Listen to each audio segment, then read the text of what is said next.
Hello, darling. I know I had sworn it would never happen again, but it did. I waited way too long for this new books video, so if it were me, I would have something like, 20 books to review. But I've just decided that I'm going to do books video more often and have them shorter than lately. So I just have something like probably 10 to go through right now, and I might as well just get started. The first I want to talk to you about is Mr. Dixon Disappears. I read this in Italian. It's the second book of the Israel Armstrong saga by Ian Sansom. You know how I always try to be as strict as possible in these videos, so I'm gonna try and be strict with this one too. And I have to be honest, looking back at the first one, you realize that the plot is sort of paper thin. And the reason why he gets away with it is the nothing less than humorous scenes that the book is composed of. In this second book, the plot isn't exactly any thicker. And yes, it's still funny, but it's not great. Let's just, the mystery unfolds from the fact that Israel is mistakenly arrested for department store theft and the disappearance of its owner, Mr. Dixon. Which isn't exactly unheard of, right? And again, when you're done with the book, you look back and somehow the crime solving feels far-fetched. The Woody Allen-ish feel that Israel has, it made sense in the first one because, you know, he was moving from London to Tundrum and he didn't know anyone, he had to find his place in the village and everything.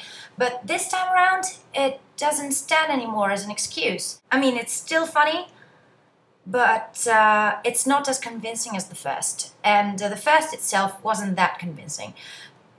With this said, if you actually loved or even liked the first one, chances are you're gonna love or like this one too.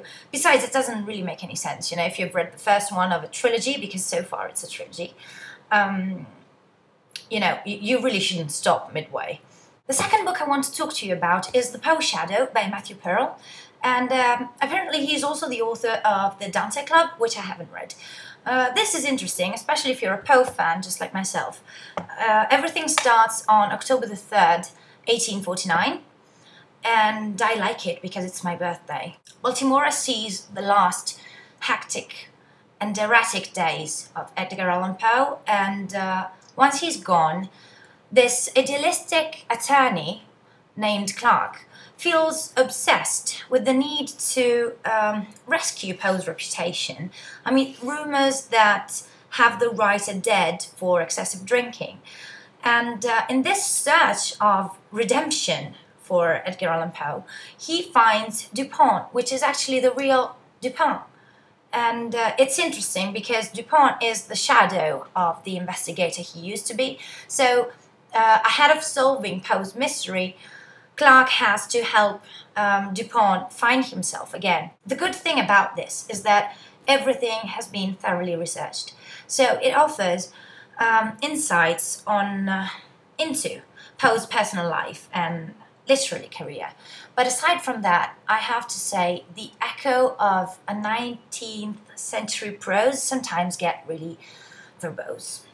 This is a very silly, teeny tiny book, and it's not really something that you're ever going to read from top to bottom. It's the hypochondriac's pocket guide to horrible diseases you probably already have. From the same author, who is Dennis DiClaudio, you can also find The Paranoid's Pocket Guide to Mental Disorders You Can Just Feel Coming On, and The Complete Manual of Things That Might Kill You. Now, I think if you are clinically hypochondriac and or paranoid, this isn't a book I would suggest. But if you are not too scared of death and you are able to irresponsibly laugh in its face, then this is a good reading. There's this syndrome, I don't remember, where is it? Anyway, apparently men grow breasts. You get this symptoms section and it just says breasts. Oh, and you also get the pretty pictures. Look at this. Oh, I liked this one. It's Ian McEwan, The Daydreamer. This is the story of Peter Fortune. It's a young boy the author recognizes himself in. From the outside, Peter is not very talkative and not very bright boy. The truth is that in his head, all sorts of adventures take place. And this is exactly what happened in his imagination. Apparently, McEwan read this to his children. This is something that happens a lot with him. Dreams are seen as something that makes you grow, that helps you realize that in the growing process, your point of view on reality and on the world changes, and all you can do about it is accept it and maybe remember and pass it along. And this is exactly what this book does. I mean, it sometimes feels way too dreamy for me, but it's enjoyable because if you were one of those kids that used to have fantastic adventures in their head, then you definitely can relate to this one. Next is Amberville by Tim Davis. Tim Davis is actually a pseudonym for a Swedish author, and this is his or her first novel. It's set in the city of Malisen and in a world that is populated by stuffed animals. I'm not gonna lie to you, this is a difficult book. It's difficult because it's different. Again, stuffed animals. Every single inhabitant is a stuffed animal. Our main character, if I may say so, is Eric Bear, who's married to Emma Rabbit. Oh, and the funny thing about cubs is that they actually get manufactured and delivered to their parents by delivery men, and there's a cub list. And say you have, 2 giraffes, it's not guaranteed that they're gonna get a giraffe as a cub. On the flip side of the cub list, there's a death list. To sum the whole story up, let's say that Eric Bear's past comes back to haunt him. You have to keep an open mind with this one because it's a crime, drama, mystery with the bits and pieces of existentialism, good versus evil sort of thing. And obviously there's the fantasy element of them being stuffed animals. What makes it a bit difficult is that he or she merges multiple points of views into one narrative. There's so many flashbacks, so many philosophical musings, a very large amount of background information, and seemingly unrelated tangents, and sometimes the risk is sort of losing the point of the story. All in all, it is quite gripping, and everything ties neatly together and eventually makes sense. But it's really unusual. It has a unique charm, and it's definitely refreshing. It's a different reading experience. I don't think I've ever talked about this before. This is Ulysses by James Joyce. It came out on February the 2nd, 1922, which would make the date 2/2/22. I don't know, I've always found it funny. This book establishes a series of parallelism between this novel itself and Homer's Odyssey, obviously. The main character being Leopold Bloom. And I also have to say this, many Joyce fans now celebrate June the 16th as Bloomsday. Let me give you some figures, and I'm going to read them because I could never remember them for the life of me. It contains approximately 265,000 words from a lexicon of 30,030 words. You do the math. Now, one of the most important elements of this book is obviously the stream of consciousness. The stream of consciousness is a narrative way of telling a character's thoughts, and in trying to mimic the thought itself, punctuation gets lost, syntax sometimes gets lost, and it might become difficult to follow. But if you do follow, it's like a roller coaster. I mean, you are actually into someone else's head, sort of John Malkovich-y. It's divided into 18 episodes, and another great thing about this book is that there's no need, in fact, I advise you not to read it from the beginning to the end.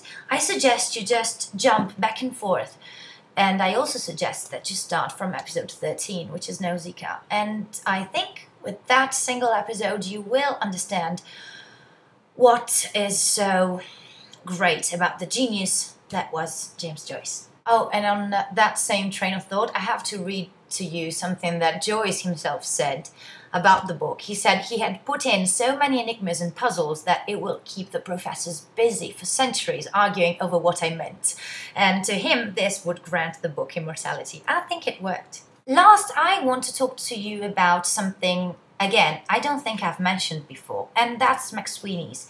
I mean, I probably have mentioned it, but haven't properly talked about it. You probably know what this is. McSweeney's is a publishing house that was founded by Dave Eggers, who is the author of The Staggering Genius. It's a think tank. Right now, it publishes well-renowned authors such as, I don't know, Michael Chabon, Michelle Chabon, or Stephen King. And it also helps launching new careers. The great thing, one of the great things, again, this is something that I say a lot in this video, about McSweeney's is that it has 4 offsprings aside from the books. And that's the daily updated literature and humor site, McSweeney's Internet Tendency, the monthly magazine The Believer, the quarterly DVD magazine, and then there's the literary journal. And the latter is the one I want to talk to you about, because I'm totally in love with the quarterly journal. The great thing about this is that it doesn't look like a journal most of the times. Let me show you some of my favorites. This is number 19, the main theme being a nuclear attack. And it's this box inside of which you find, I don't know if these should be considered props, because it looks, you know, like old and burnt paper, but it's not. And then you find pictures enclosed. Oh God, look at this. These are my favorites. A letter. But it's not real. I mean, the paper is new. You can feel it. It's disorienting. It's beautiful. Number 34, I like it because of what's inside, really. It's nothing particularly special in a McSweeney way. You know, this is plastic. And then there's the 2 books inside. The packaging is not weird or bizarre in this case. Oh, this one I love. You know, you take a first glance at it and it looks like 1 book, when it's actually 4 little books on top. You know, look at the picture, and then another 4 underneath with another picture, and it totally makes sense once you put them all back together. There you go. Beautiful. And this is number 28. And then there's probably my favorite as far as packaging goes, because this is number 33, and it's the magazine issue. The magazine issue came into this plastic bag, and inside you find newspapers, and you also have the sports section. Where is it? Oh, here it is, sports section. There's also Stephen King into this one. And the magazines. I find McSweeney's nothing short than brilliant. So once again, I hope this video won't turn out to be too long. It probably will, looking at the counter right now. I hope it was enjoyable and interesting to you, and I'll talk to you soon. Bye.